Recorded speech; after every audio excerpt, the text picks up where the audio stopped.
Just gonna pass the mess. Yeah, I don't need them. Actually,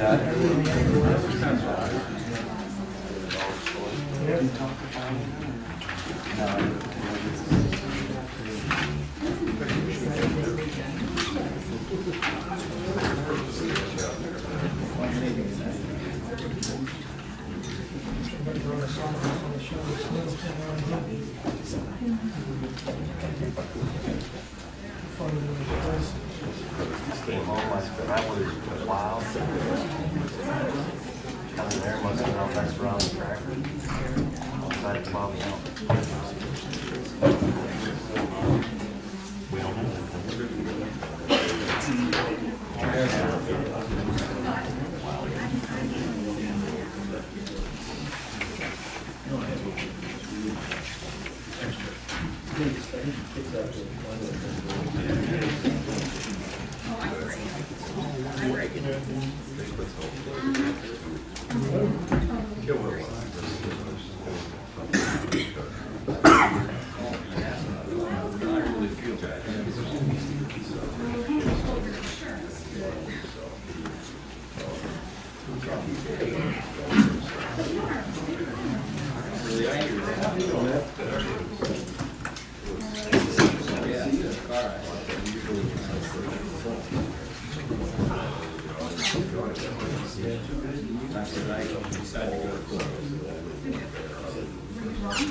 I'd like to call to order the meeting February 18th, 2014.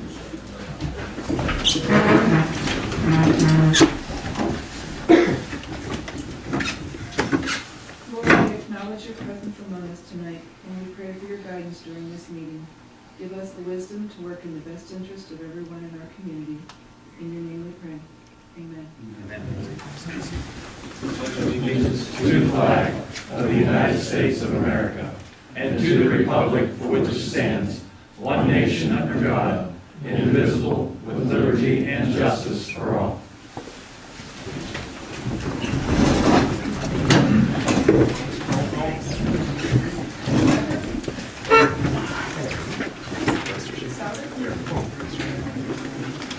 Here.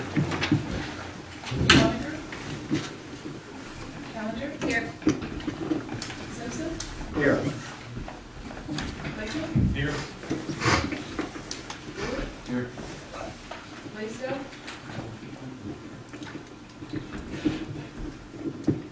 Under approval of meeting minutes for February 4th, are there any questions here? Yes. I'd like the minutes to show that I was not present at the voting of the coming out of executive session or closing the meeting. They show that I voted yea and I wasn't in the room. There was one other that also, there was only 4 of us out. Mr. Becker. And I would also like that to be reflected in the same order. So Becker and Simpson?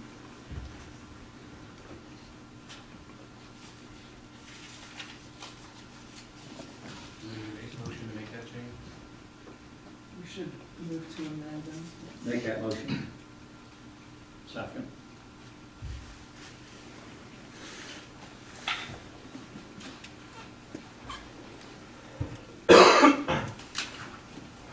Dan? Becker? Yes. Sauer? Yes. McBain? Yes.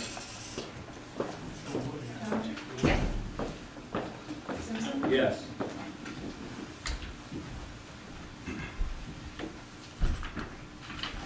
Any others?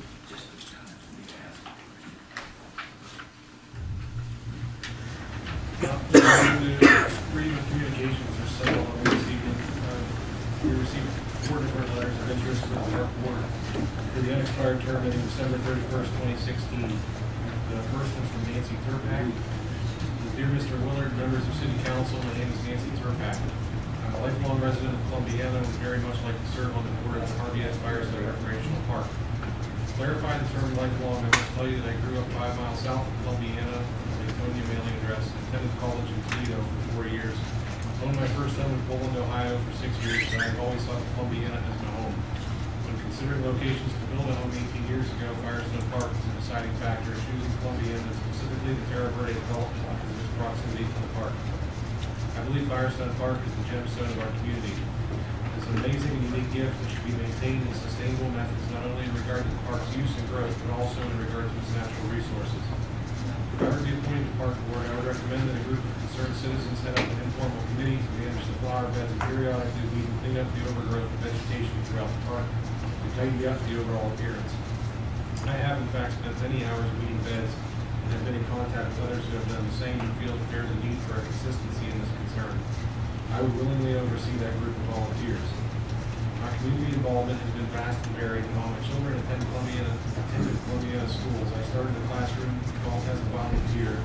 17 years later, ended as Booster Club president. I was recently appointed to the Columbiana Area Tourism Bureau. I'm a member of the Joy of Christmas Committee and currently serve as chairperson of the earliest Firestone Park Festival of the Arts, having served on the committee with Linda Hart in the early to mid-2000s.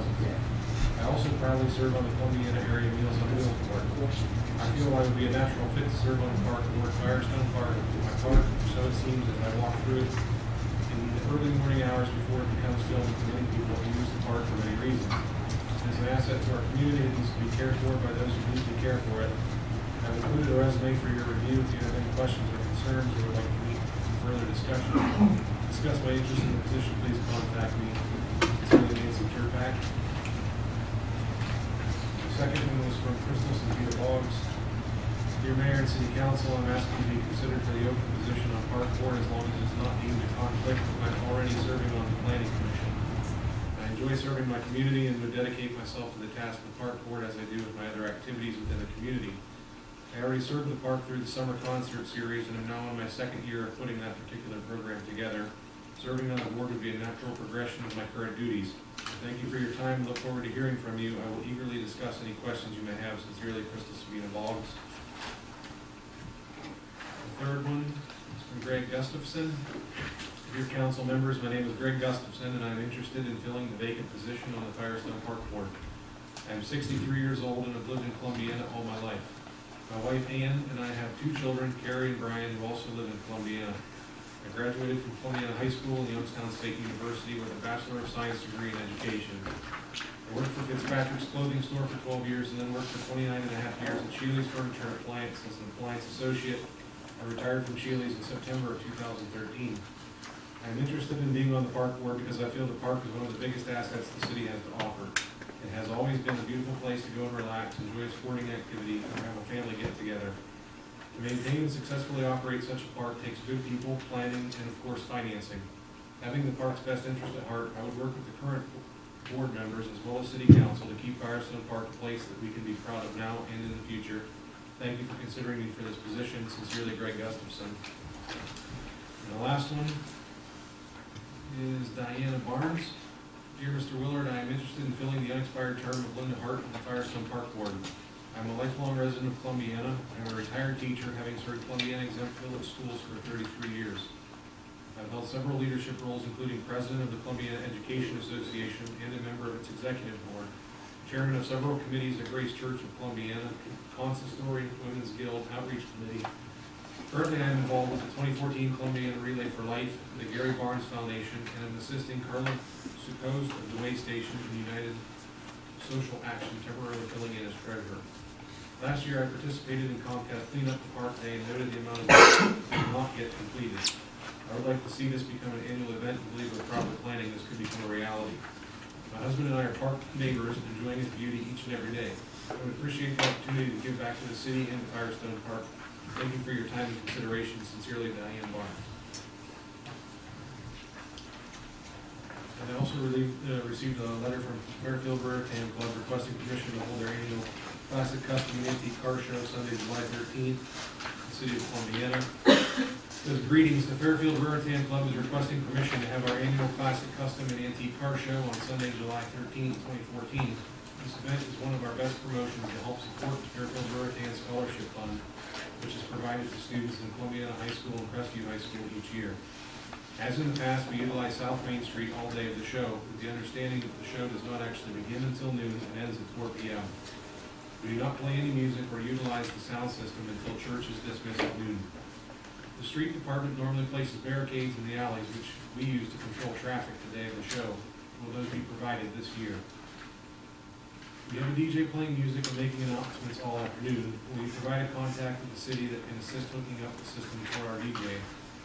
We will provide porta johns for the day, and they be located in the alley next to the AAA, as in the past. Thank you for your assistance, Dennis Holton, club president.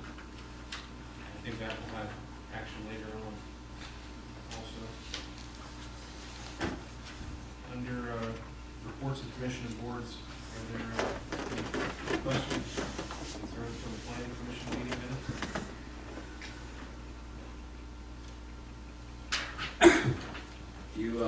Mayor, do you wish to have discussion on the suggestion by the planning commission to require a fire inspection at a given interval? Yeah, I think that I was told that we were gonna do that in the manager's report, but we can do that now. Whenever, I just, You want? We can do it. I think it was the last month's planning commission meeting. I made this suggestion, just calling me for a couple of years on council that specifically to me, the downtown area, it seems like if we don't do something to try to modernize some of the buildings, make them safer, newer, to get some renters in some of those, that as the other areas surrounding us grows and competition takes businesses away from here, I feel like downtown could be a jeopardy of losing businesses instead of attracting them, as well as clientele to shop in those stores. So I just brought it up at the last planning commission to see if there was a way to do something about it. And Dick had the idea from when he was on the planning commission, correct? To possibly do something. But right now, the planning commission, whenever we approve a business plan, it's normally based on a pending fire inspection. But then once we do a fire inspection before the business moves in, we never again do any form of inspections. So the recommendation was presented that possibly we could do something on like a 5-year basis whereby we would use a city fire inspector to go in and make sure that both the inside of these buildings is safe, the exterior of the buildings is safe for our fire department if there were to be a concern, as well as any other safety issue that could come up.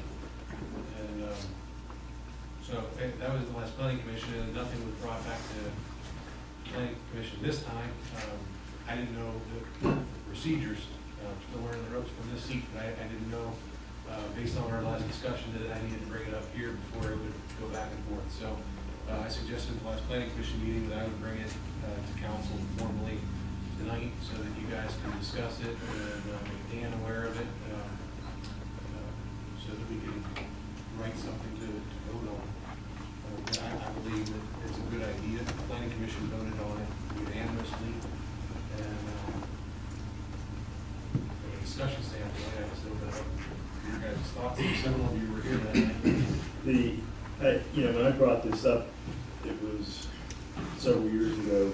The discussion had come around to what can we do with some of the buildings, some of the safety within the city, some safety, so much within the city, and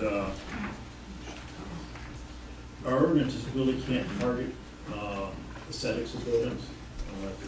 It's unconstitutional or ruled unconstitutional by the Ohio Supreme Court. But we can deal with things that relate to safety, safety and health issues. And so that got me thinking, we approve a building when someone moves in. So we have some of our buildings in town that we look at, it seems like people move in and out of them every 6 or 8 months sometimes. The other buildings, though, we have a lot of buildings that have sat there, some vacant for, 20 years, more in some cases.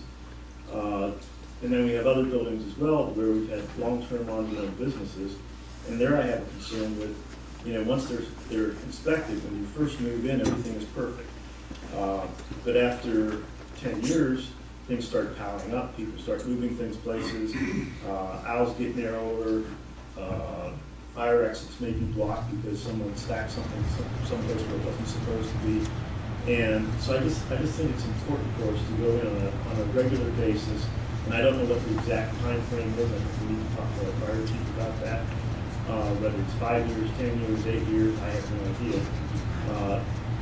When planning commission first, said, yeah, we approve this, we want to do this, I was hoping the planning commission would do is sit down with our set of ordinances, look through, tell where this sort of thing fits, talk to the fire chief, everything else, and make sure it happens. Well, they passed it, and then nothing happened from that point. So I think what planning commission is looking for at this point is for council to sit down and say, yeah, we think this is a good idea for planning commission to look at, to work with Dan, work with the fire chief, the fire inspector, to come up with some sort of a reasonable plan and ordinance, but only if we're willing to support that action now, because they don't want to spend a couple of months working on something and have it come up here and find out most of the council won't support it. It doesn't make sense to pursue it at that level if we already know that it's gonna be dead on arrival. So that was our discussion with the planning commission was before we, I don't want to say waste our time, but before we invest any time doing something, I'd like to know where council stands on it now, because we will invest the time in it. I don't just want to waste it. The reason why I brought it up at this time is because it's in the present planning commission meeting minutes that we just had. And as you know, I made comment at the last planning commission meeting. I questioned the need, the cost. Is this one more saddle we're throwing on businesses? We've lived how many years without it? The fire chief, whenever somebody new goes in, whenever there's a problem, I know when I was open for business, the fire chief used to come and check the fire extinguisher every year, the requirement by law. I questioned the necessary, the need. It's going to cost us money. You're going to throw that cost onto the businessman. Just one more little thing. I don't think we need to pass an ordinance just to pass an ordinance. Well, I can tell you from a cost standpoint, I talked to Lance today, it costs our fire inspector $18 an hour to be there. So if it takes an entire hour to do the inspection, it costs the city $18 to guarantee that our firemen are safe. I think over the course of every 5 years, we're looking at more than $4 a year as an investment to make sure that they're safe. Is not a big cost, if that's the concern. Well, I think that something else to think about too is the Bureau of Workmen's Compensation. Okay, all good businessmen generally are part of that unit. Yeah. And they have safety folks that come around, and usually they'll do that every year. A lot of their programs that they put out there are a benefit, and they'll look at what you're doing. They'll give you an assessment. There isn't any cost at all. In fact, it's a plus, because one of the things that we would be required to do as business people is to belong to that organization, and we actually get a discount on our zero rates. So that might be something else as a shared activity, that it's done on a request, and for what it's worth. You also have your insurance company comes in and inspects. You have your workman's comp, they come in and inspect. You deal with OSHA, you deal with EPA. I really don't think it's necessary. I think you just keep driving business away. That's my personal opinion. Are you thinking more of the vacant buildings though? Well, if we did this, obviously the vacant buildings are the reason for it, but we wouldn't single out a specific building. I mean, if we did it, we would have to do it. Well, nobody follows up with, you're saying, oh, the insurance, OSHA, whatever, they come in and they check the building. Nobody's checking the vacant ones, but nobody's going in the vacant ones either, so, other than like sidewalks, things falling off the front of the building, I guess I wouldn't see a concern either. Okay. Well, I mean, our next planning commission meeting is until after next council meeting. We don't normally vote on things the night they're brought up, so if we put it on the agenda to just vote on it, if you guys wanna vote it down, that's fine, and I'll relay to the planning commission if there was that interest. Sounds, they might be vote on it right now if they wanted to, or, and for that matter, if you make a motion to direct them to do it, then it dies right here now. That's fine.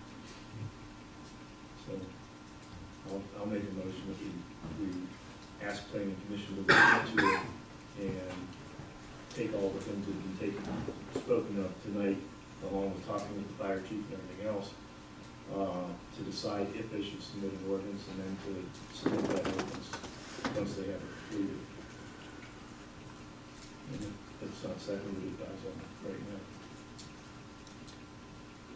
now. I'll second. I hate to see a motion go unseconded.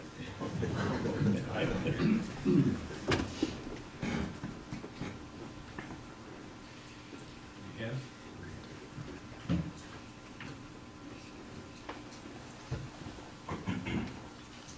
Souter? No. McBain? Yes. Challenger? No. Simpson? No? Becker? No.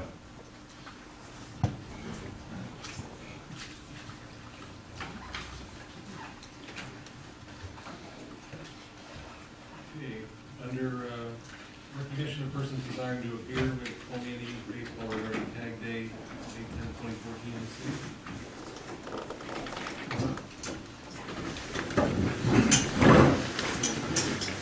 Hi. I'm with Columbiana Youth Baseball. My name is Alan Foss. I'm the president. We just wanted to request permission to do a tag day on, I believe it was May 10th, is that? Yes. Yeah, May 10th, just to go to the local businesses and send out some of our T-ball younger kids to go out there and just collect money to help fund our program to keep our facilities up to top notch. That way we don't have to pass too much cost on to our parents. Sure. We had a motion for that in the past, correct? Yes. Or a motion to- I'll make a motion to approve that. Second. Question? Yeah.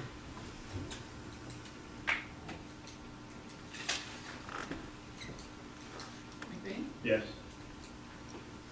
Challenger? Yes. Simpson? Yes. Becker? Yes. Souter? Yes. Thank you. Congratulations. That was easy one.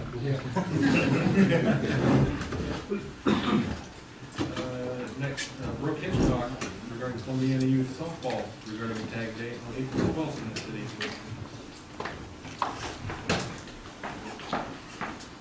Hi, Hello. I'm Brooke Hitchcock, president of the Columbiana Softball Association, and we are looking to hold Tag Day on Saturday, April 12th, here in town from 9 to 2 for our 4 to 8-year-old girls. It's one of our only 3 fundraisers, and they look cute doing it, so people like to give us money to help keep our costs down for parents also. And it helps spread the word to keep our girls' program up and running here in town. Yours should be easier because there's a precedent set. Need a motion? I'll make that motion. I'll second. Ian?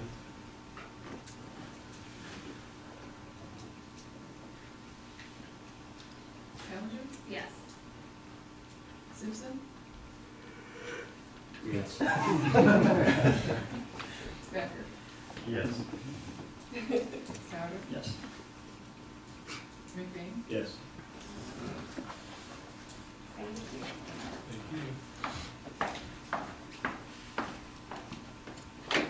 Next, we have DC Wellness regarding health insurance. Hello, Mayor Blakeman, new members of council. For those of you who don't know me, I'm Bob Gearhart Jr. with DC Wellness. We've been working with the city on the health insurance. Wanted to provide an update tonight of where we are in the current plan year, where we are in terms of our market analysis, and where we stand with regard to the renewal of the health insurance. As you may know, the health insurance renews on May 1st of 2014. I'll share a timeline tonight of how we're going to work backwards from that date. But I'll start with saying we did a fully insured market analysis, got proposals back from Anthem and Medical Mutual in January of this year. Anthem, for their most comparable plan, which was not close to what is offered currently through the city, was $1.3 million. A comparable fully insured plan from Medical Mutual was $1.8 million. Currently, from May 1st of 13 through January 31st of 14, the balance stands at $846,094. Just taking an average of the months and putting that through the rest of the year, it will end at 1.128,124. That is plan year, that is not fiscal year. Again, that's where we ran into the issue last year. The plan year reset during the fiscal year, which caused some of the higher cost. At the time we did the fully insured market analysis, we shared that in order to exit the self-funded arrangement, you do have run out, typically 3 months or 6 months. So when you're calculating the cost of a fully insured plan, it's a cost plus for either the first 3 months or 6 months. So at that time, it was determined that it was not financially sound to pursue moving immediately to a fully insured plan. United Healthcare and Health America throughout that process had said that they would only quote using medical applications and they would not quote off of anyone else's medical applications. We met with the Benefits Committee on February 12th, at which time a decision was made to take the Medical Mutual paper applications that we currently had and transcribe them into FormFire, which is an electronic application system, which allows us to send the applications to Anthem, Medical Mutual, United, Health America, and any other participating carriers with the click of a button. We began immediately keying it. This week we are going to deliver an error report, any information that was omitted, more details requested in a sealed envelope to all employees. Next week we will meet face-to-face with every single employee, update the information, get the current information, and be prepared to send it out to gather updated proposals prior to that May 1st effective date. The renewal from MCA, the current third-party administrator, typically renewals come out 60 days before the effective date. That gives us March 1st. Any carriers looking to quote this, even if they're going to be using medical applications, always want to see the renewal that the incumbent carrier will produce because they know the group better than anyone else. In this case, having been there for 15 or 20 years, they know the group very well. Using that as our target date on March 1st, or as soon as we receive the renewal, we are going to send out all the updated applications along with the renewal document and ask for fully insured proposals from the 4 carriers I mentioned. Have Medical Mutual of Ohio update their self-funded proposal. And I should touch on this. Their self-funded proposal for the same exact plan design that you offer this year, and no lasers. And what's important about that, what a laser is in a self-funded arrangement, there's a specific stop-loss level at which you pay claims up to that point for every single employee. When a laser is applied, you can pay above that amount for that specific employee. Last year during the fiscal year, when we encountered the problem, was we were dealing with lasers that had not been met in the first 5 months of the year. The plan year reset on May 1st, and those lasers carried forward, which led to the increased cost because we were absorbing additional risk on some of the members. There are no lasers in the Medical Mutual proposal. I'd expected it was $1.1 million. In the worst case scenario, it was $1.3 million. They will be updating that proposal as well. We hope to have all proposals gathered together and in front of the committee no later than April 1st at such a time that we can discuss and come to council and share our findings. And with that, I will open it up to questions. Some of the new council members, are you guys aware of what we talk about the cost for when we hit, because of the way our calendar year rolls, we kind of hit it twice. Yeah. Inside of like 2 months, and to the tune, I think the second one was it like $600,000 or? I don't have specific numbers in regard to the lasers, but I can tell you fiscal year of last year was 1.552482, and when the reimbursements came back from the stop loss carrier, it took that number to 1258563. When I say the reimbursements, when you do meet the laser, a reinsurer pays above that. Now, in reality, the city pays above that and is then reimbursed by the reinsurer. But as Mayor Lakeman said, we hit it twice last year in a very short period of time. As which soon as led- the fiscal year lapsed, but if we got hit again. So, I mean, we paid it out twice in the same calendar year. So, for anyone that didn't know that, we spent like 1.2, 1.3 million in one calendar year because of the way it fell. So our insurance doesn't run on the calendar year, it runs on the fiscal, which is the days. So how do we prevent that from happening again? We have to have something in place by May 1st. Okay. And as I said, the self-funded proposal currently on the table for Medical Mutual has no lasers, so nothing, no one-off or two-offs above the expected level. The other thing that we're looking at is structuring the reinsurance. So as I said, that proposal, in the worst case, if you had the worst plan year you could, would be capped at 1.3 as it stands today. And again, those will all be updated accordingly. That's what we're looking at right now, and that's what we received. That's what we've received thus far. It's premature to talk about any changes until the revised numbers come through, because it's speculation to say, if you move this, this is what will happen to the number. So until everyone updates their proposals, Plus, when you get more, you can sometimes negotiate a bit sharper. that's absolutely. Okay. Question? You guys have any questions? Okay, thank you for your time. Managers report.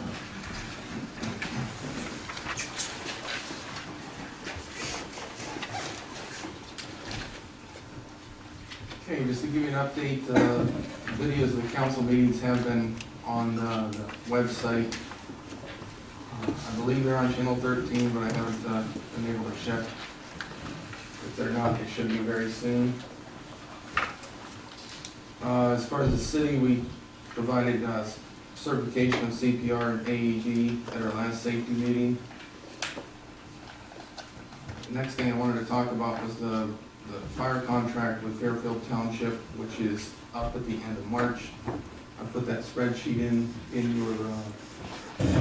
your packets showing the 2012 and 2013 fiscal year numbers. Contract actually runs April 1st through March 31st. After looking at these numbers, I did speak briefly with the fire chief, and I'm proposing that 3% increase to the $47,762.08, and that would be for the 2014-2015 year. And I put that ordinance on the agenda, so.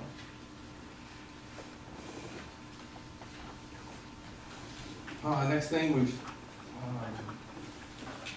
applied for a lot of grants lately, and we'll keep you apprised of how we're doing. We're pretty excited about some of the opportunities that we may have. And I believe Tom has some good news coming. Tom Farley has some good news that we received today, so he might talk about that in a minute. We continue to look at the new water plant project and make sure we're making sound decisions. Matt and I have been in several meetings, and we're going to just continue to look at that. Met with all the supervisors, we went over the budgets, and they're here tonight to go over some of the wish list, not the whole laundry list of their entire budget, but some of the highlights.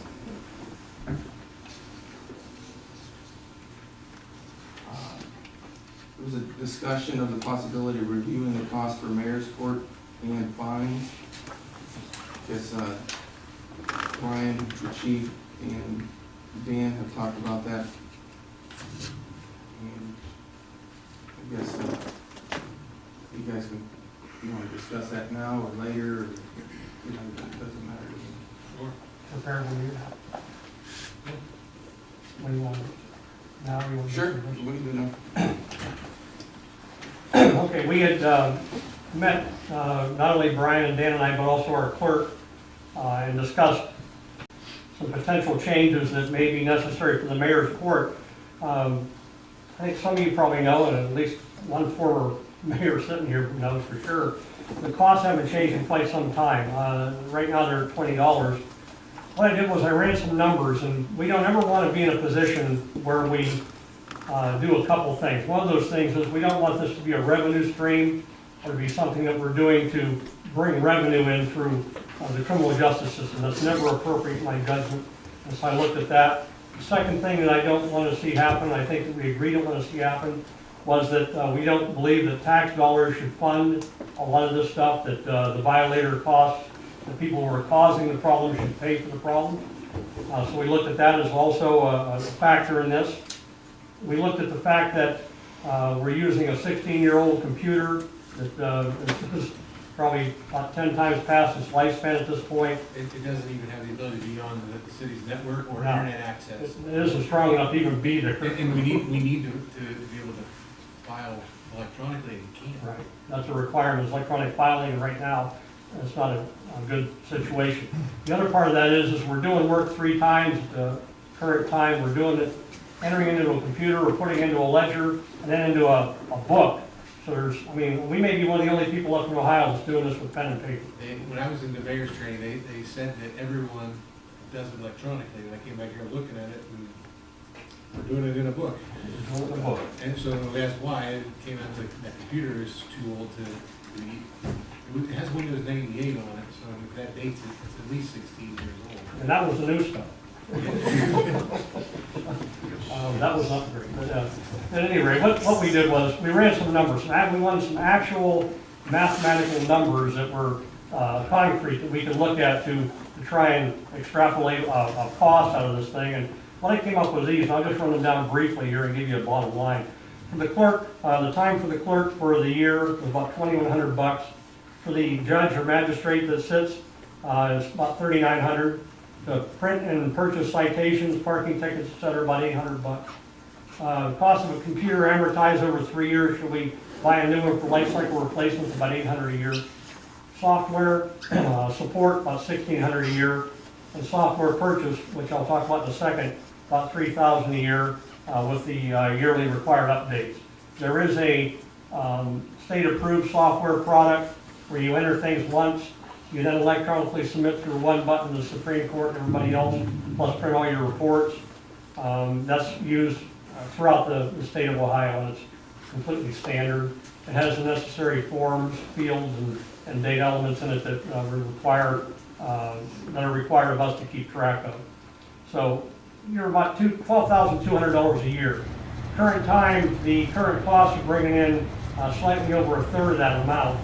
Less than 40%, let's say, to be fair. So I have a couple recommendations that I make, and I'd answer any questions, and get a few gentlemen discuss it if they wish. But bottom line is that a couple recommendations I'd have to make it cost feasible to continue the way we are here and pay for it in real time. And I would propose we increase the cost by $20 per case, first of all. Secondly, there are 3 options that we can employ. That it seems like a small minority of people are creating the greatest amount of cost. Some of them fail to appear for court. We then have to get warrants and track them down and bring them back in here. And some of them don't pay their fines and costs. Some of them ignore us completely.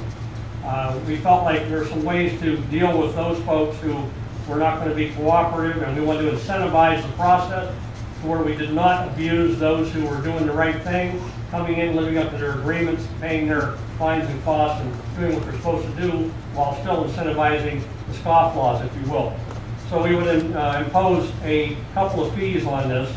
One thing being 451022, the Ohio Revised Code allows for forfeiture of the Ohio operator's license for failing to appear in court, failing to pay fine or cost for traffic violations. We may charge a fee to issue a release letter to let them get their license back if they come in and cooperate. I would recommend a $50 fee to release that for them to get their license back after they decided that they're not going to win the battle. The next thing is called a warrant block, and what happens there is we put a warrant block on anybody that gets a warrant out for them that doesn't allow themselves to be served and come in here and start making arrangements to pay. put a warrant lock on and they can't renew their driver's license, CDL, or get a temporary instruction permit, or renew their plates for as long as the warrant block is on. We also have to issue a release letter to allow that to happen, take the warrant block off. I recommend $50 for that release letter as well, for those who would be scofflaws and not cooperate. It would not apply to those who come in and do the right thing, try to take care of business and do what they're supposed to do, and appear as subpoenaed. Two other things I'd recommend is that we purchase the state supported computer software so that we file everything we're supposed to file electronically and do all the stuff we're supposed to do, and cut out 2 steps from the 3-step process we now use. Time is money, and it's going to save us time. And the last thing is that we want to make sure that we keep a computer support, software support program in place on that. I recommend that we also maintain that, because they update it every year. The way they get you on that, that's an expensive item, it's about $1,300 to $1,600 a year. But if you don't do it, say this year we don't want to do it, we want to save $1,600, when you come back next year, they make you go back and do the last 2 to catch up. So you're not going to beat it that way. Believe me, I've tried. But you can't beat it that way. Those are the recommendations I make. And I answer any questions that you folks have. I invite the other 2 gentlemen to put any input that they would have for the recommendations. We have on the books ordinance number 298.01, sections A and B, and it is that ordinance which covers the $20 court cost that we have present. So I've roughed out an ordinance amending that particular code section with a blank for the amount of costs that you gentlemen decide and ladies decide should be the appropriate court costs. I'm in total agreement with everything the chief has said in terms of the philosophy behind the increase in the cost, the reasons for it. They're legitimate, absolutely legitimate, and the costs are intended to cover expenses. That's the purpose of the court cost. So if you are in agreement, we can have this ordinance available for your consideration at the next meeting with an increase from $20 to $40 with 2 additional clauses to be added covering the reinstatement fee on the warrant lock and the letter that we have to send. So we can apply that in cases where it's appropriate. So the example, a person comes in, they're fined, and let's say it's a minor misdemeanor fine. The mayor has the option of fining them anywhere from $1 to $150 plus court costs. And presently, the court costs are $59 for a moving violation. We would take that up to $79 for a moving violation, and we would have these options if they happen to fall into those categories. So the $50 costs for those letters would only apply where there's been someone that's been derelict in their duty. Those costs, incidentally, are consistent with the cost being charged by the municipal court and at least one other community in the county of which I'm aware. Another community is charging a little bit less, but there again, each community bases their costs on their legitimate expense. So it's an appropriate thing to do. The final decision is yours. If you agree with the chief's recommendations, we can do this first reading next week, or next council meeting. I'd like to add that I went to the mayor's training in Columbus last month, and that sparked some of this, what we looked at. And for me, I've only sat now at 3 mayor's courts, I believe, and I was absolutely shocked that I don't think yet I've had 50% of the people that were on the docket show up. They just disregard. There's been tax cases multiple times they've been called in and just disregard. So I had asked the chief if there was a way that we could do something to try to ensure that they come in. That's where this warrant block came in, that we can, when they go to register their license again or renew their driver's registration, it flags them and they're gonna have to come back in here. If you guys allow us to put this cost on, and in order to reinstate that, then they would have to pay. Right now, they can disregard us all day long, and there's no sting in it. What I'm looking for from a court standpoint is, I don't want to penalize anyone that is not deserving. But people who thumb their nose at the city, I believe, when not even 50% of people, and I've only done it 3 times, aren't showing, it could just be completely random and unhit a bad street, but I just want word to get out in town that if you're gonna completely disrespect the court and our police department, and not show up when you're ordered to, that there's a cost associated with that. So I can't do that piece of this myself, with your support to do that. I will do it judiciously. I have no intention of wielding a big stick. I want to change things enough, cost-wise, that people know that there are severe consequences when you don't do what you say you're gonna do.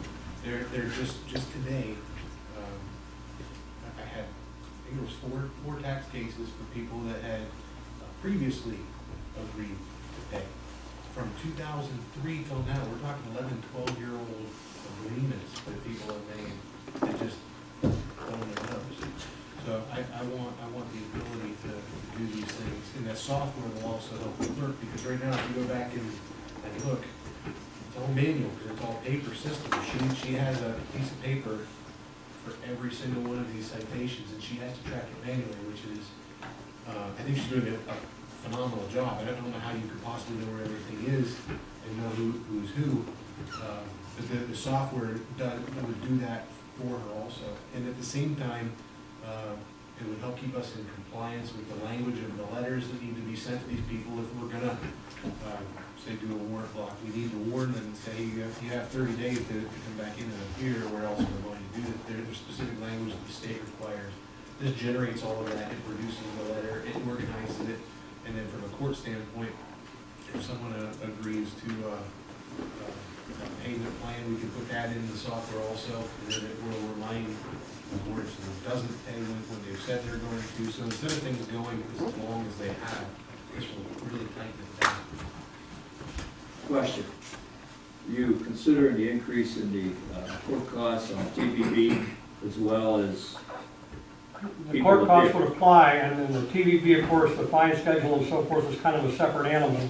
Matter of fact, I have a thing to give to Dan here, we've been reviewing that as well. But the court costs are the court costs for being the courts. Right now it's 59 and 49, this would increase it to 79 and 69.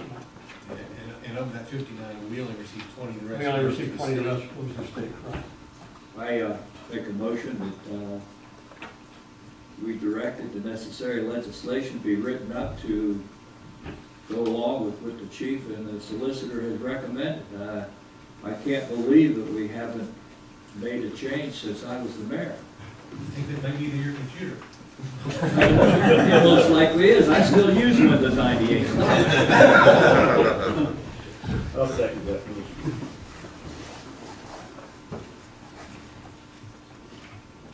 Deanne? Simpson? Yes. Becker? Yes. Seffer? Yes. McBain? Yes. Callender? Yes. And in comment, I'm not exactly sure when I quit we were using Windows 98 yet. It may be older. Maybe it was upgraded software to Windows 98. Most likely, I think we were using the older Windows. I don't think it has a network card even capable of being in it. It's not on It any. does not, standalone. And the kicker is that it has to be shared, right? I mean, right now, it's being used for multiple things. So I've asked if we can replace with a laptop. Because right now, the clerk has to do everything on paper, track it here, and go back over. If we have a laptop and the software, it can all be done from a laptop standpoint. It can be taken back over when it's done, but it doesn't have to be done twice, and it can only be done once a week. And the cost of a computer nowadays is absolutely ridiculous to be doing it that way. I was done something. I appreciate it, because that will help across the board. You guys have you guys? Actually, I was gonna move on a little bit and move into the, we talked about, in your packet, there was a letter regarding the severance tax, that's House Bill 375. We did receive that letter on Saturday, and I put that as an ordinance on the agenda as far as adopting that resolution. Point of order. Is that motion voted on? Oh, I'm sorry. Yes. Yes.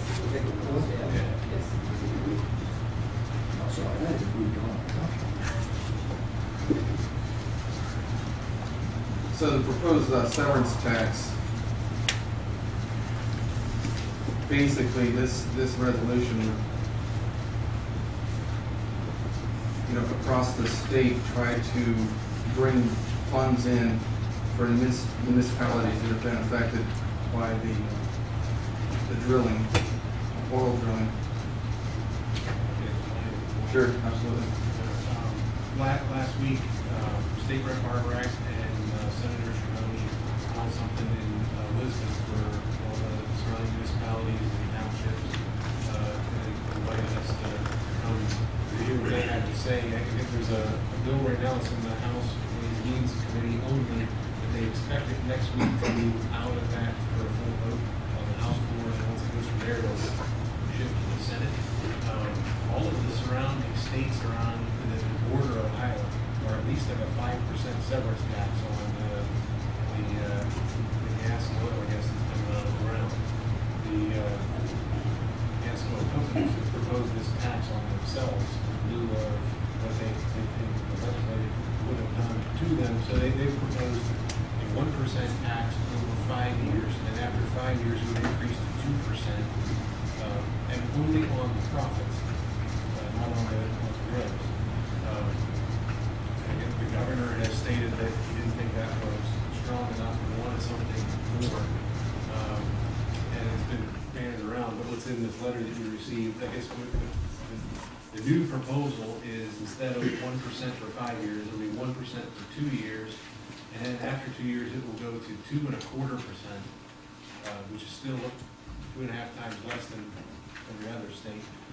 But of that, they're suggesting that the local municipalities, county, and townships would only receive 10% of that.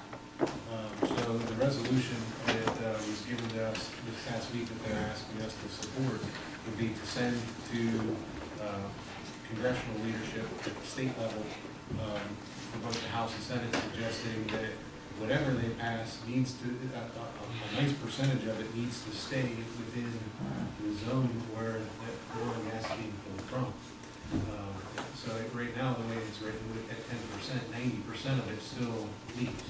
I mean, if you look at like the casino taxes, a lot of those are set to stay where the casinos are. But now that the gas and oil is in 4 or 5 counties that don't have a casino, those count. Everyone else wants it's here.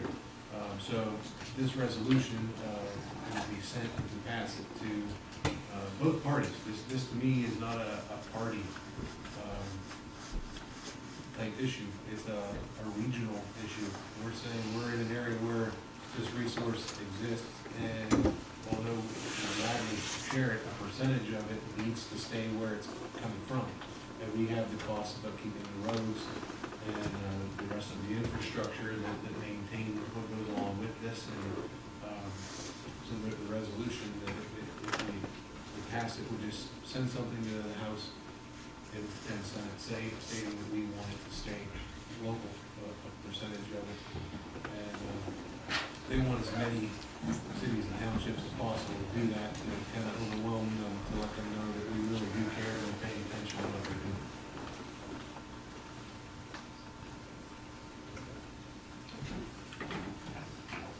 All right, next, I had on there about that ODOT is launching a new program for the municipalities across the state about bridge metrics.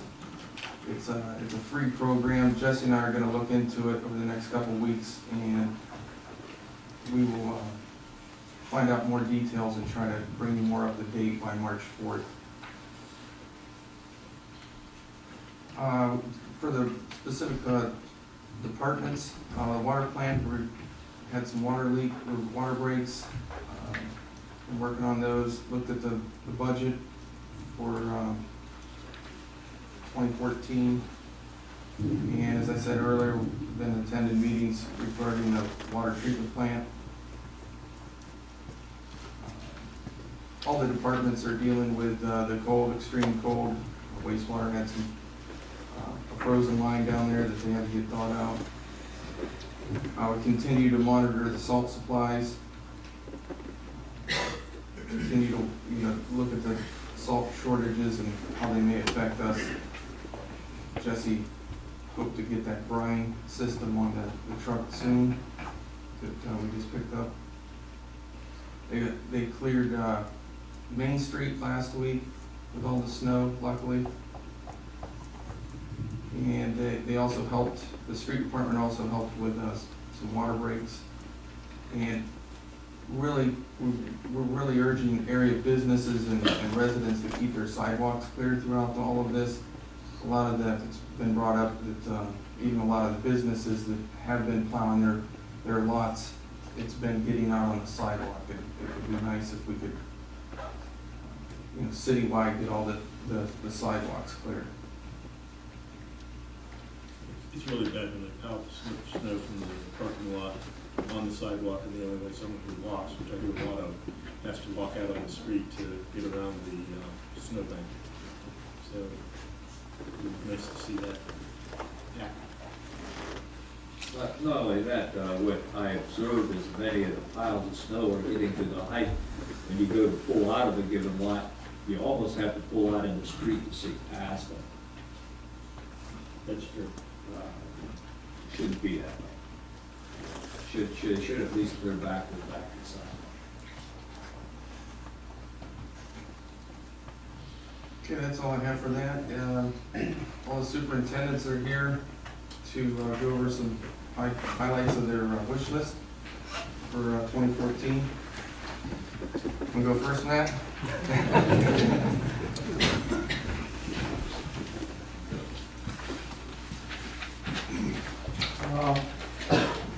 Couple of bigger items. Interior of a 1 million gallon storage tank has to be redone this year. That's about a $19,000 item. And back in the 50s when that thing was erected, has a wax coating on it. So they pressure wash that off and they bring about 4 or 5 50-gallon drums of wax and heat it up, spray it on. And according to the EPA, it's getting pretty much obsolete. So down the road, we're looking to spend more money on getting some type of paint in there. I asked for a new pickup truck with a plow. We have 9 well sites we have to keep cleaning in the winter. And for the street department being so busy doing the streets and alleys and stuff, they just don't have time sometimes. So I got 4 filters out there. I have to replace a median sand and gravel. I was hoping to not have to do that. I thought we'd have a new plant built by now, but that's not going to be the case. And finally is keeping that old plant running. I mean, it's going to probably cost some money here in the next couple of years to keep it going. I really can't give you an idea on what that's going to be. I'm sure there's going to be some surprises to you, not as many surprises to me. Any questions? You're gonna try and wax that tank? That's how it's been done every 5 years. In fact, we're a little past that time frame right now because we've had some other projects going on. But it's held up really well. At present, we don't have any choice, correct? What? We've got to do something with it. Tank. Yeah. Yeah, I mean, it was built in 1955. When you go in there now, it's brand new. And that's because the type of the water quality, we lime soften our water, and it's not as aggressive as pumping directly from a well and then shipping it out.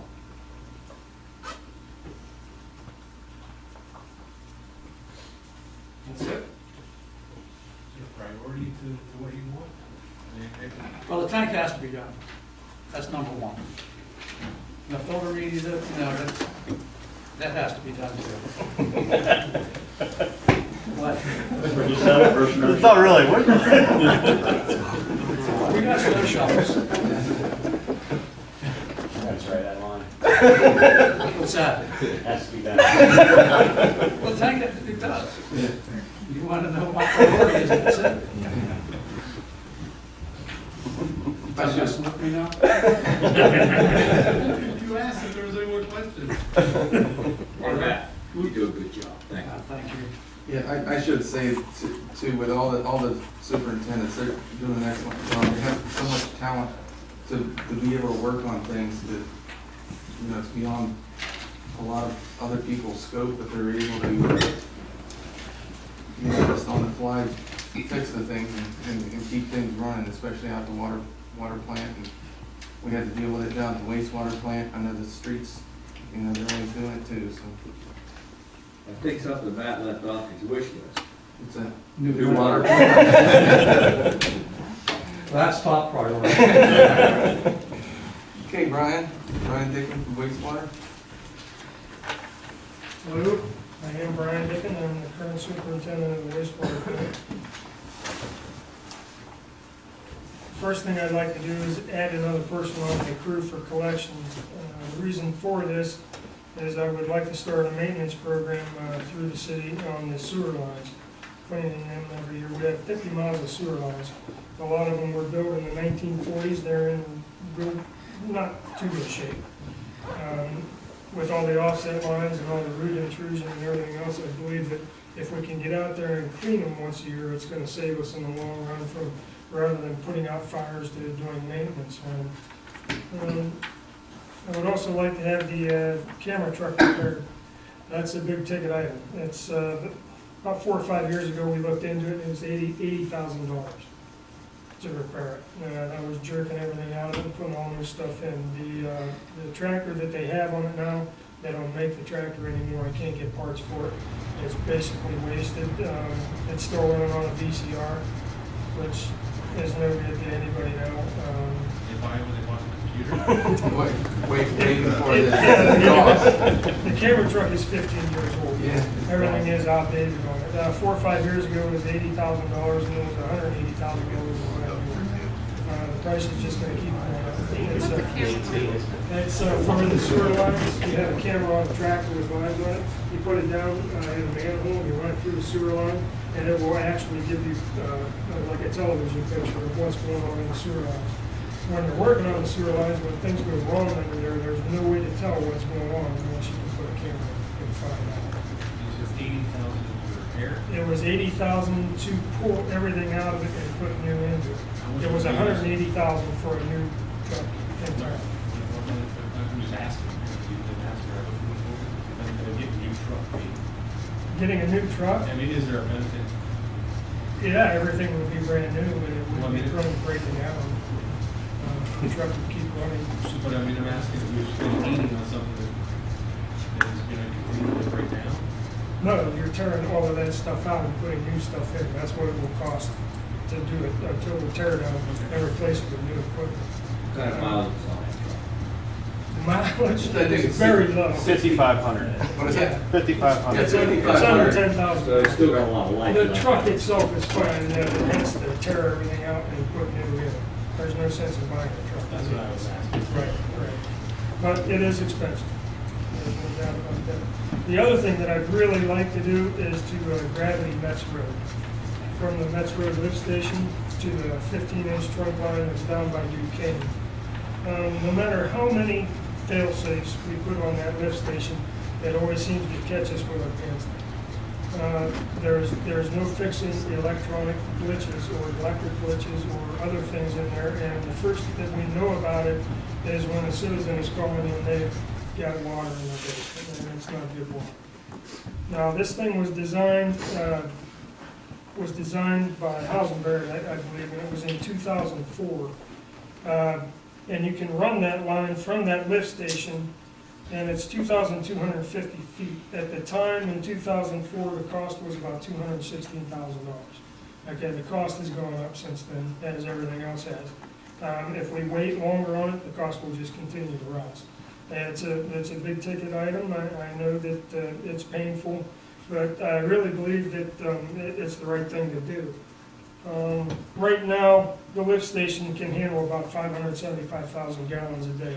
If you put that trunk line in, it's going to be able to handle 2,400,000. Gravity is your friend in the wastewater business. You use it whenever you can.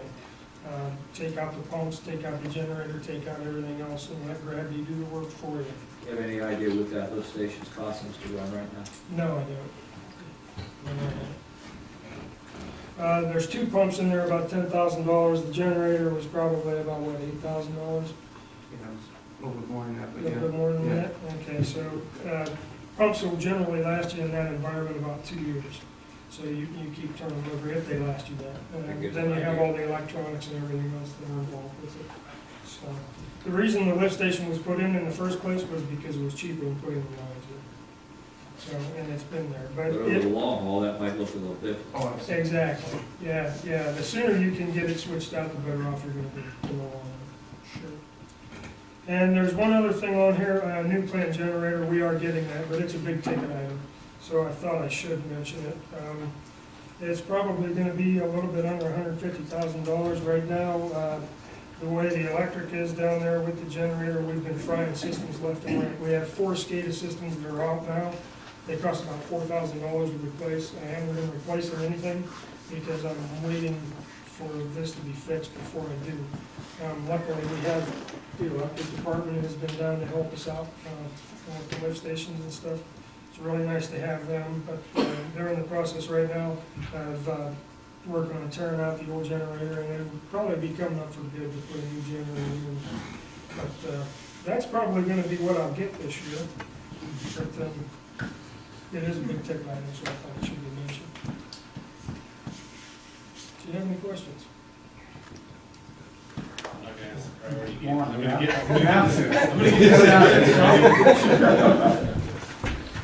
I need all of them. That was what I presented, that's actually the priority area. Do the dumb question on that part. Okay, thank you.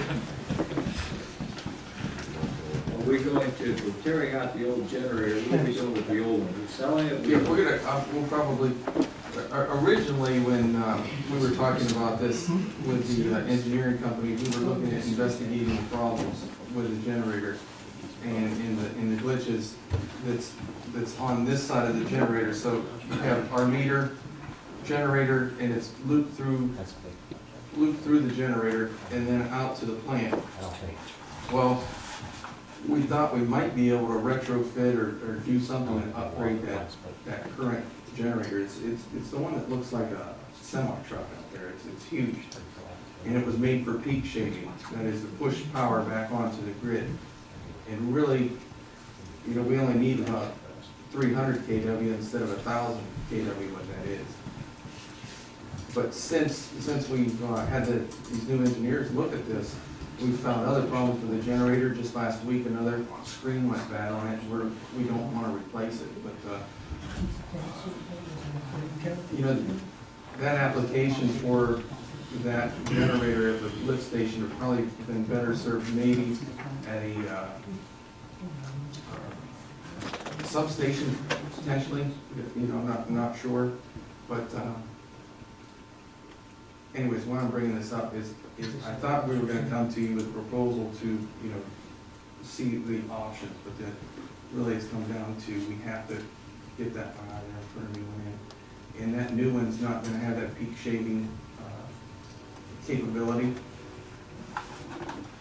but we will be able to take that old one and try to, I'll have to come to you to decommission it, and then we'll put it on the either a website or something to go out for auction. Well, that's my question, were you gonna part company with it, or you gonna put it to work somewhere? Yeah, I think we're gonna part company Rather with than it. have it set in the back lot and do nothing. Right, we've checked with Amp Ohio, and their recommendation is for us to sell it. They don't believe it's, with all the new rules, the EPA regulations, that we would have to put maybe $50,000 to $75,000 in that unit. That's how much the environmental regulations have changed just since '03, '04, '05. It's amazing that you know, last year was the last year that we could actually peak shade with that over 100 hours. Now it would be, might be able to do it for, you know, less than 30 or 40 hours.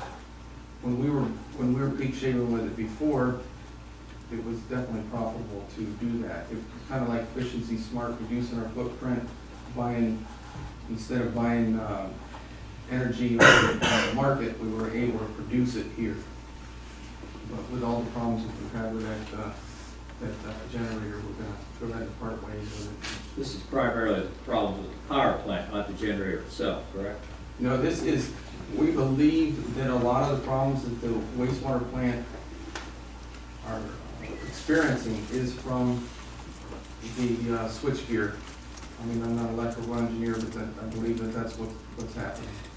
But when this unit does come on, it's kind of like trying to drive a round peg in a square hole with a 30-pound sledgehammer. That's basically the analogy they use.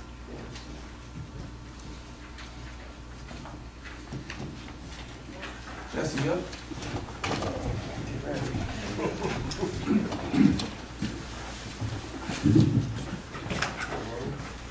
My first big ticket item is a new dump truck, set up with liquid. I don't know if Lance has talked to you all about the brine, pre-wetting, getting into that, and I think it's gonna be really good. I like to have 2 trucks to be able to put that application in place. And to buy that, it's gonna be around $130,000 probably to get that set up. And then my other motivation is there to direct apply possibly, and to take our spare truck and put like a 1,000-gallon tank in it to apply brine directly to the road before the storm, and try that too. I've done a lot of research. It's all good stuff. It looks good. It's going to save us money, hopefully, and we're going to do it faster. And it's just going to be all right. You know, it's going to be a good thing. Any idea what the annual savings would be doing that? Well, there's a wide range of numbers. It starts about 67% savings down to about 30. I think a pretty good number would be about 40%. And the most exciting part about that, you're saving money, but it's going to do a better job. You're going to spend less time on the road plowing, and it's going to be better.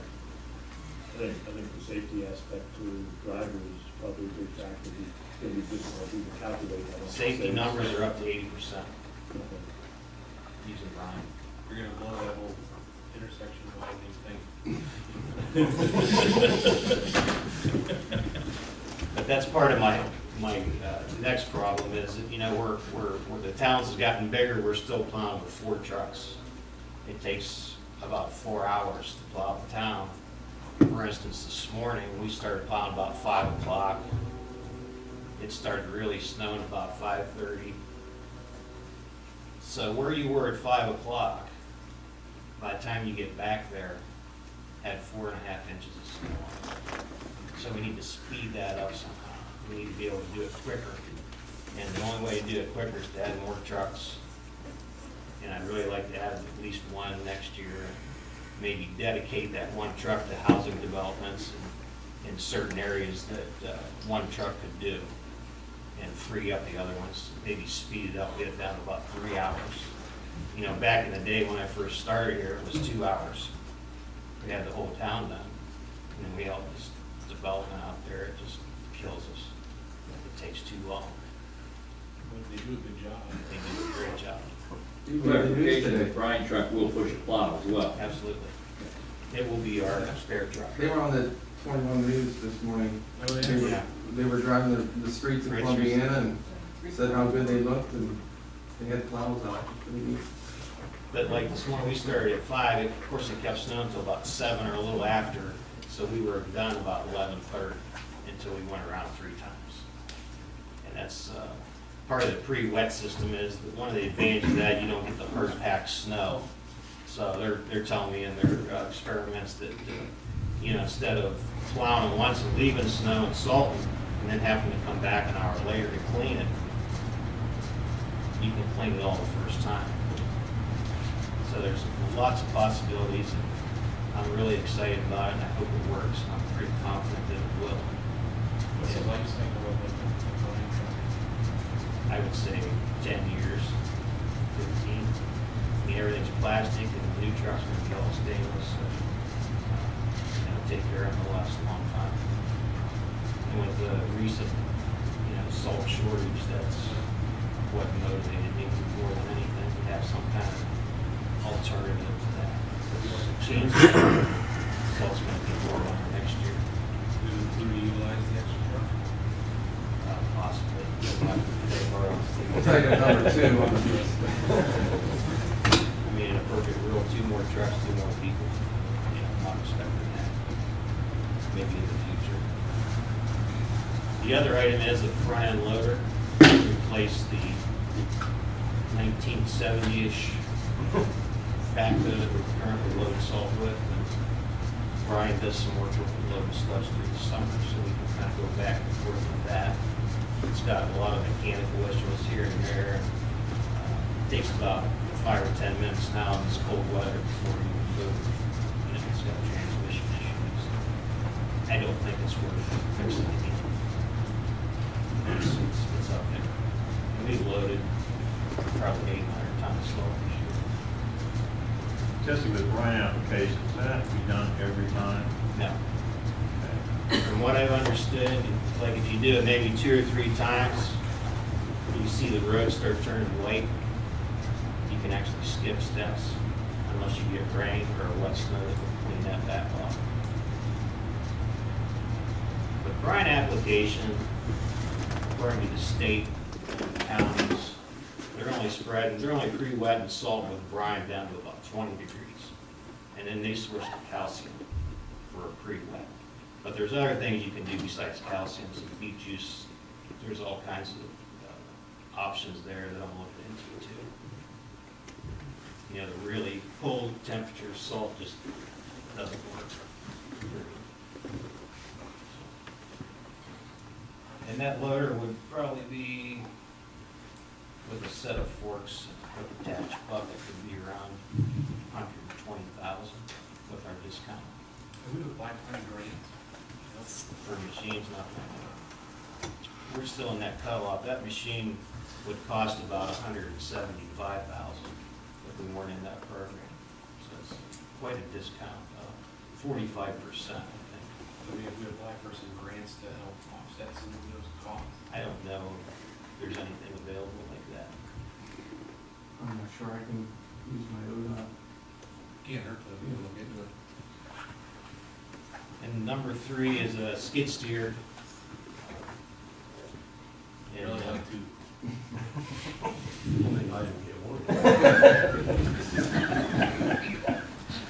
And my motivation area is every blacktop season we rent, costs us between $4,000 and $5,000 a year to rent the machine with a cold planer. We do have a skid steer, but it doesn't have the hydraulic capacity to run the grinder part of it. So, and that would just be used, throughout the summer too, landscaping, whatever would come into play. But the price on that's right around $40,000. And then, of course, down the road, any attachment that we pick up, electric uses trenchers. The attachments for those are, you name it, they got one out there, so you can utilize it that way. You use it on your sidewalks. Yep. No, I mean, as if there's a blade attachment to that. Yep. We actually demoed one uptown on a cleanup, the night cleanup there, from Whitmer's brought one out, had a half a rubber tire on it. The big loader tires are cutting in half and putting them on the front to clean snow, and you have that rubber, we run right up on the sidewalk on the bricks, and there was no damage. Works well. I guess this would be a legitimate question for you, is priority of those 3. Dump truck, loader. I mean, some departments have, from a utility standpoint, are offset a lot easier than in the street department. Like I said, I gotta have.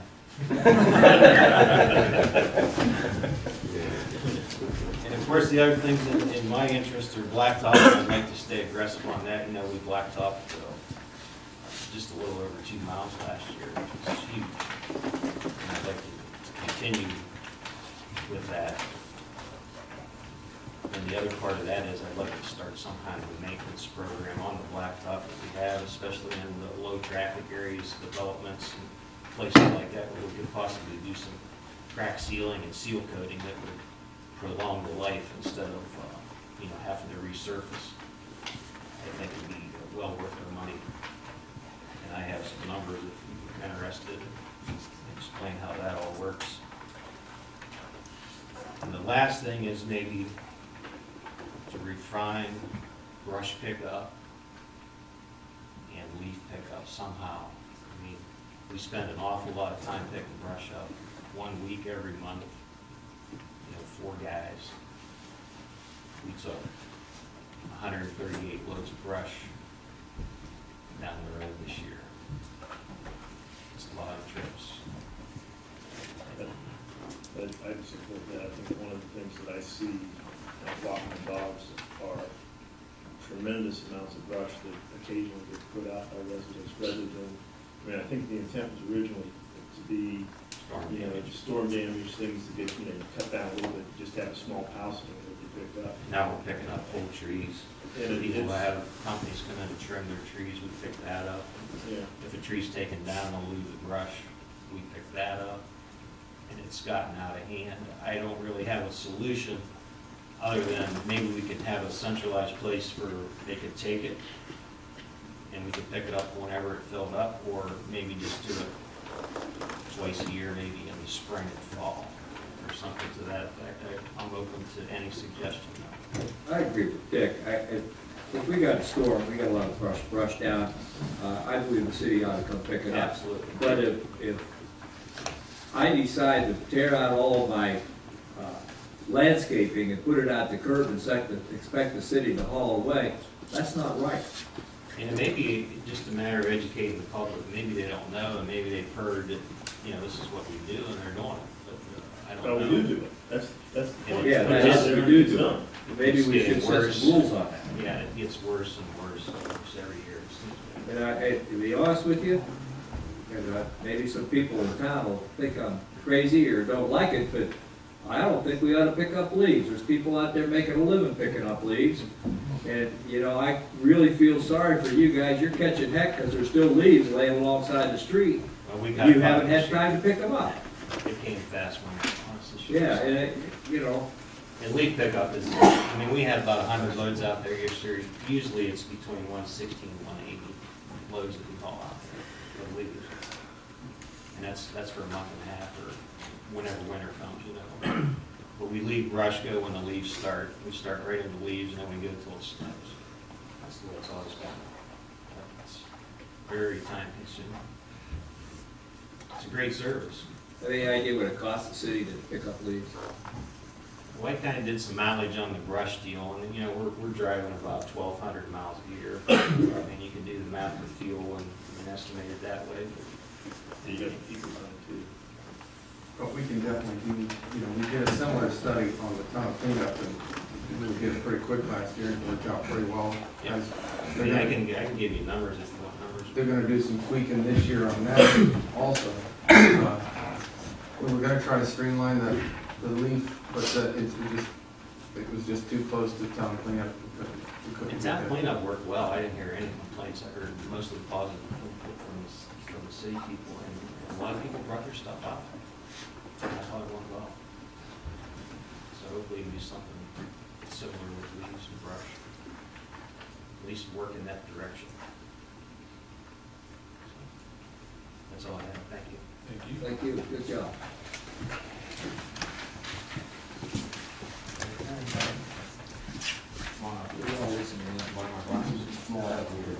No, money nothing left, nothing left, it's all gone. Good evening, guys. One of the first priorities on my list is new bucket truck. I've got about 2,000 right now, and it's showing its age. It's rusting, I've got holes in it. It's just, my opinion on trucks is they last about 10 to 15 years, and then we should rotate. We've got safety in mind and everything else. So that's my priority on my wish list. Another thing I'd like to try and accomplish is North Main Street, part of the renovation of that. We did South Main Street, we have the poles, we have lights already. We just need the money to put new poles and install the lights. Just on the electric standpoint, I got estimated costs around $40,000. I got that estimate from Graf. They have all the forms already set up and that. So that's, and he's local, and he's really good to work with. Also like to start an LED lighting project. I know we've talked about, I've been here in the past with Efficiency Smart, working with them people. They've been a really good asset to me as far as trying to figure out what lights to use. The city has approximately 556 streetlights from our GIS program. They marked every light that was on a pole in that, came out to about that number. I'd like to start out with getting around 60 fixtures. And I'd like to start from Allen Avenue and Prospect and replace North Main Street out to 14 and do the Y. Kind of do it as a starting project to see how it is, and I don't want to throw everything in there at once and do everything, but kind of use that as a starting project, then use the remainder of the lights. I guessed around 30 lights to do from Allen out, just kind of counting the poles that are there now. That's about 25, and I'm looking to add a few here and there, but then also using the other remainder lights to kind of replace the ones that break down in town. And on all these lights, we get rebates back too, so it kind of helps offset the cost of the fixture. And biggest benefit is the efficiency of the lights versus, LED technology versus the old high pressure sodium technology. Last item on my list is voltage conversion. I'd like to do some voltage conversion on the south end of town and also on the north end of town. There's on the north end of town, there's coming sections where it's becoming overloaded. And we need to look at converting it from it's 2400 now to 7200. Areas there that need to be addressed. Just kind of keep maintenance on your vehicle, we get maintenance on the electric system. What does that entail? What's that voltage? Voltage conversion entails buying transformers. Basically, right now, a lot of it just has to do with buying transformers, changing them out, and putting a new voltage to it. Some of it may have to do with, if it's an underground transformer, we may have to replace the wire depending on, how the wire size and rating.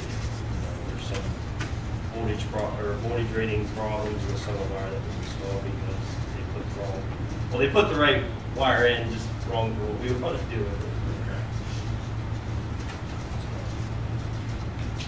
Pretty much. Any questions? I'm wondering about it, and all you gentlemen are doing a great job, you really are. Everybody talks about new trucks, new tractors, and what have you, and I understand why. Are we keeping good enough records to see when a truck or a tractor is costing us more money than it really should? I see some heads saying yes, and to me that's pretty important. As you guys out there know, I drive old vehicles. Why do I drive old vehicles? If they're not costing me money, why should I replace them? And that's, you're saying let's replace. If you're doing that, I'm happy. Right? Yeah, a lot of my guys, throughout the winter, constantly washing trucks. And right now, I've just got holes through the bins, and it's just, I don't know if it's the salt they're using nowadays with the mixtures that Jesse's ruining my trucks or what's going on, but it's just, nowadays, it's just, I don't know, either that or maybe the steel's not as good as what it used to be when, the new truck that I'm looking at purchasing, I'm actually going to use aluminum body. I have a fiberglass body right now on my one truck, which looks just as good as the day we bought it. However, when you use fiberglass, you tend to lose some bin space. But if I use aluminum, it won't rust, And, Glass is heavier than aluminum, too. yeah. Weight-wise. Yeah, yes, it is. So, you know, we can do painted aluminum now. So that's what I'm looking at doing for the new truck. It costs less than the fiberglass too.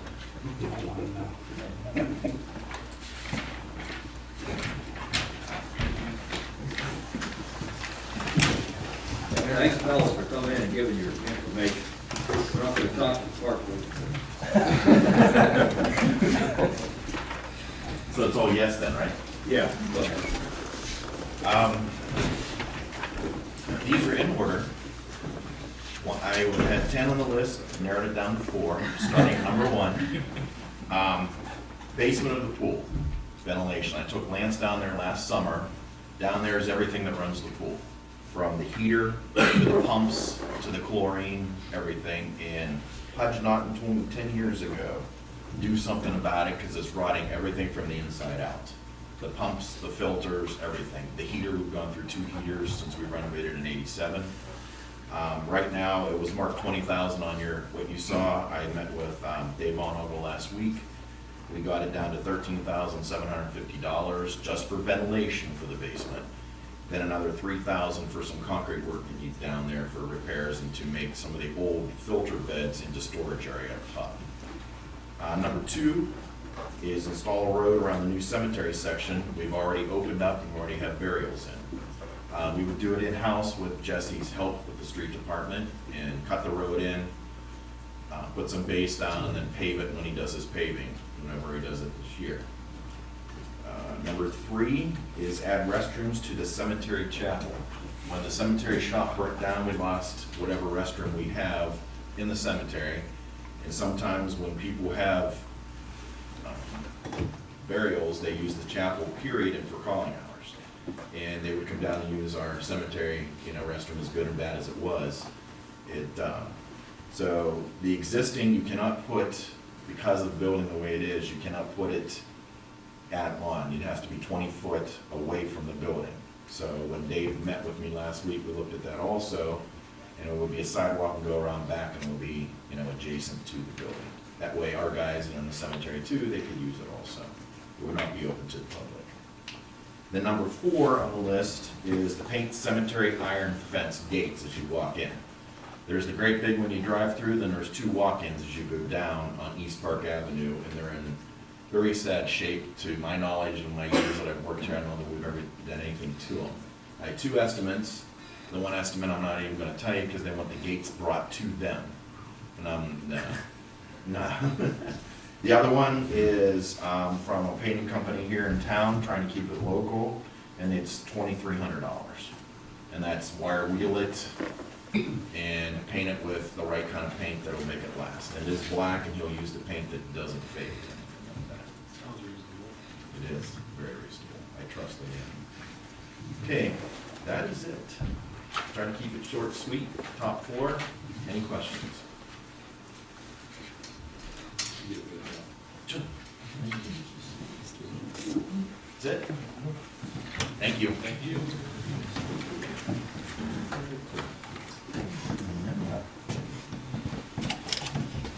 I think we ought to paint the fence, that's the cheapest thing we have.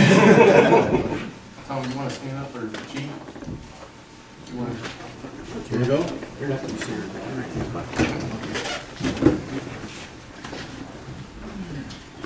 Perfect walk. We can board a set. Yeah, it is.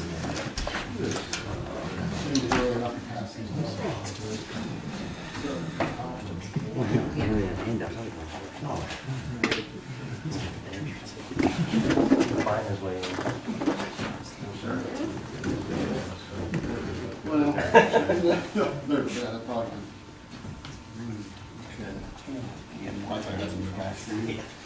Okay, what I've given you tonight is my annual report, and inside that annual report is my wish list. I just dropped into that.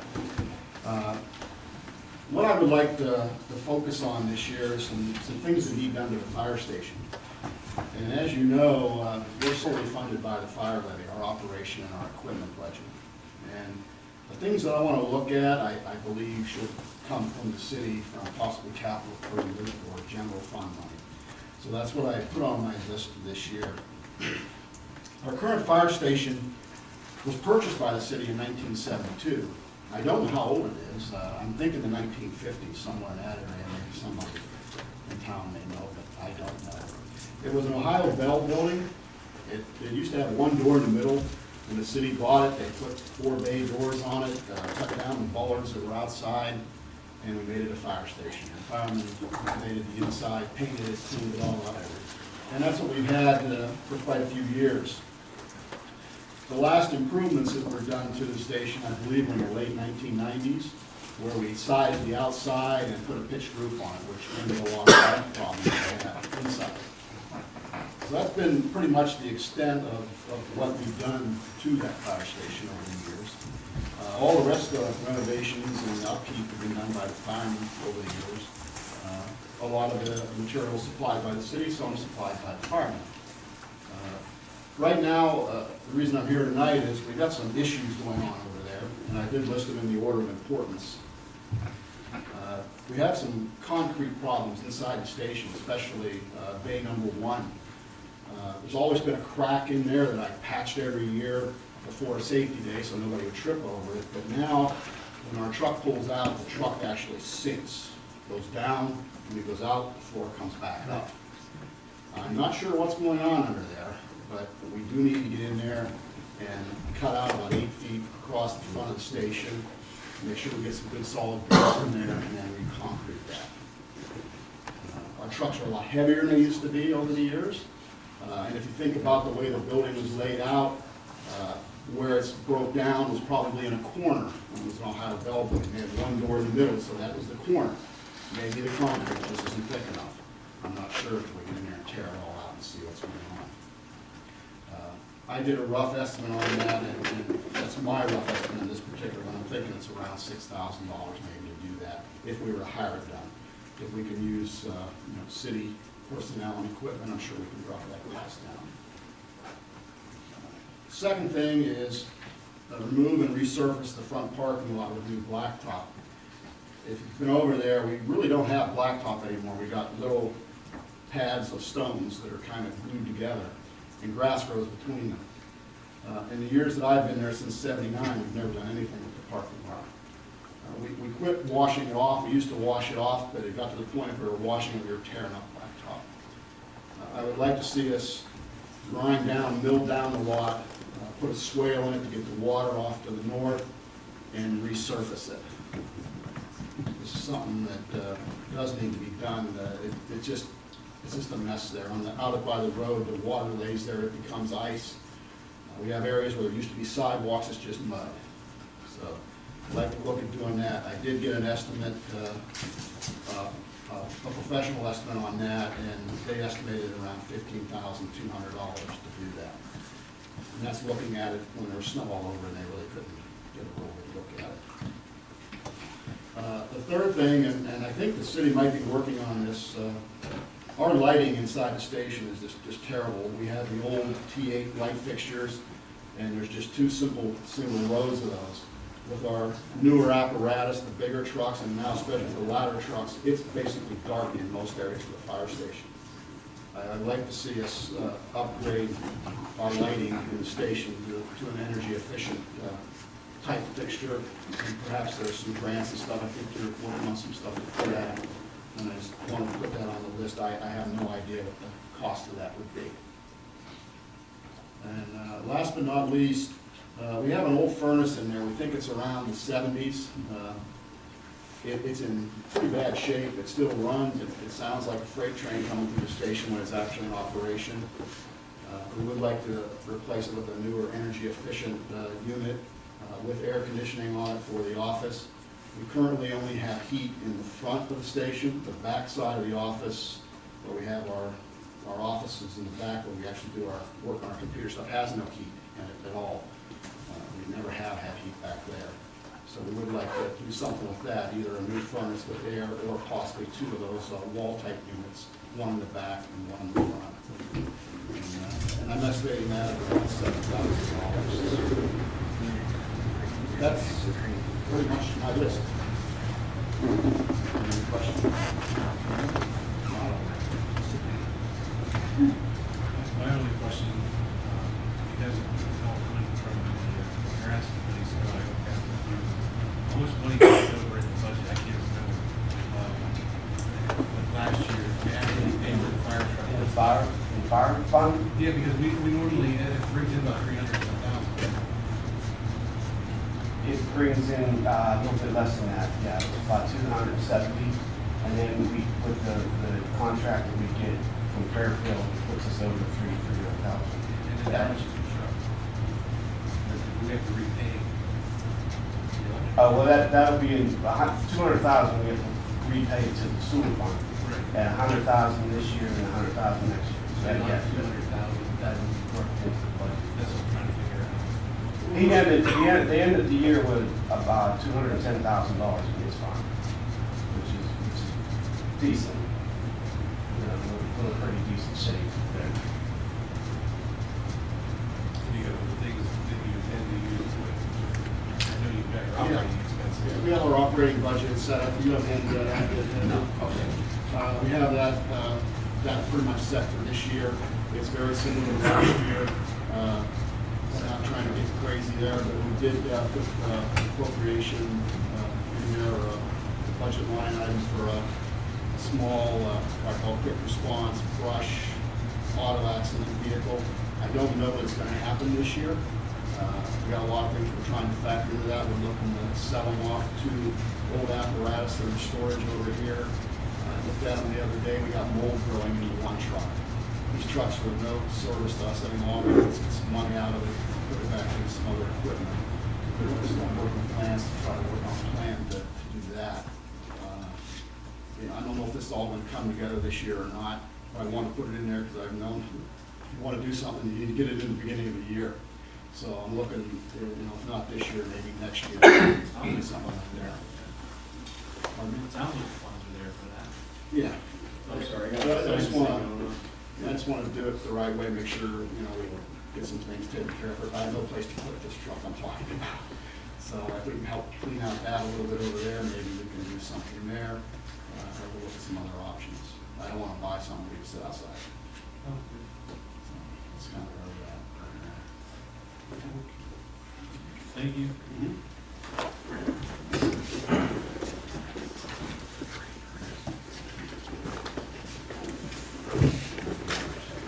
A lot of the stuff we're looking to do this year is going to be hopefully through grants.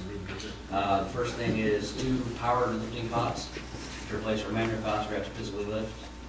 And as part of that is a power load system, where it's actually mounted on the floor of the ambulance. And these little antlers basically come out of the back of the ambulance, hook the cot into them. They lift the cot, lift the wheels, and then slide right in, so it takes away the manual lifting, which is one of the most dangerous things we do for back injuries and whatnot. The total cost of that project is, for 2 power cots and 1 power load system, was $62,000 to $63,000, give or take. We applied for a BWC grant, which would give $40,000 towards that, which we found out today we got that. So the other thing with that is we have to pay for a second power load cot, so both frontline ambulances have the lifting system, which total cost would be another $20,000. So we're either going to buy 2 this year and then split the payments over the course of 2 years, or possibly look for a second grant to pay for the second lifting system, because per the rules of BWC, the cost of the first project, $62,000, we can't use any other funding for that other than budget funding. We can't try to get another grant or whatnot. The second thing we applied for was 2 automatic CPR devices, which basically you put the patient on, so they go mini back forward and